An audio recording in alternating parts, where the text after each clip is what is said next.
মানে শুধু যে তাসানের সাথে সেটা না, মনোজের সাথে অনেকদিন পরে কাজ করেছি, অর্ষার সাথে এই প্রথম স্ক্রিন শেয়ার করেছি। তো গুণী অভিনেতাদের সাথে, শিল্পীদের সাথে কাজ করতে তো ভালো লাগে।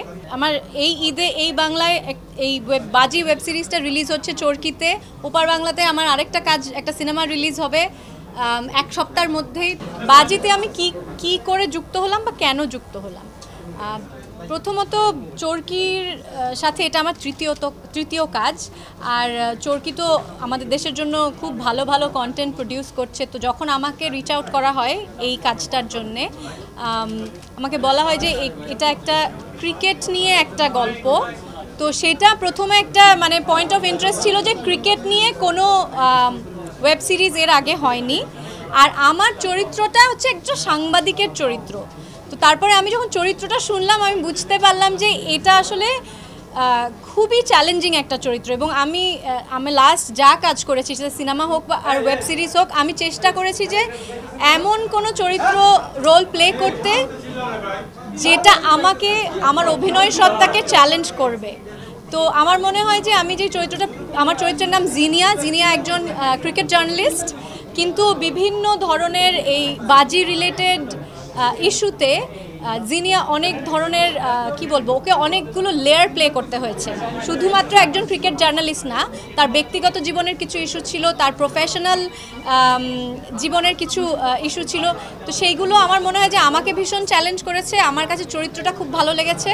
আর আরও অনেক গুণী অভিনেতা অভিনেত্রীরা এখানে কাজ করেছে। সব মিলিয়ে আমি রাজি হয়েছি কাজটা করতে। ওয়ালটন ফ্রিজ কিনে অনেকের মতো আপনিও হয়ে যেতে পারেন মিলেনিয়াল। সেরা পণ্যের সেরা অফার।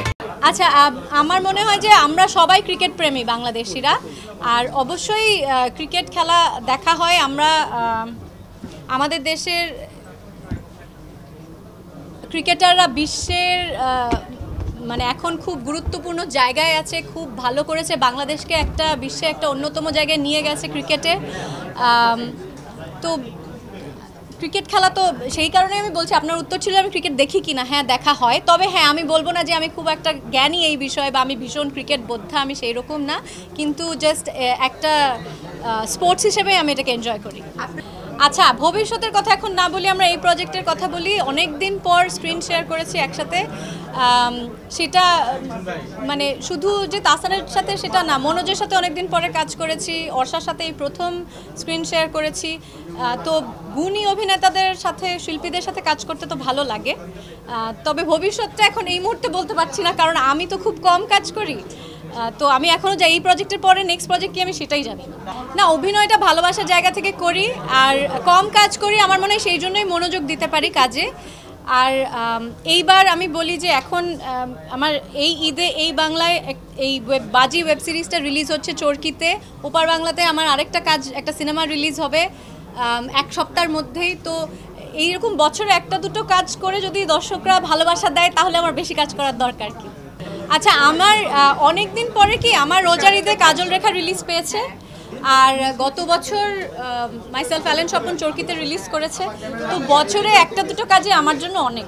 আমি বাংলাদেশে ওটিটি খুব ভালো করছে, চরকি তো ভীষণ ভালো করছে। অ্যাকচুয়ালি ওটিটির যেসব কন্টেন্টগুলো হচ্ছে, অন্য ওটিটির কন্টেন্টও সবগুলোর মান আমি বলবো যে আমরা বিশ্বমানের কাজ করছি আসলে।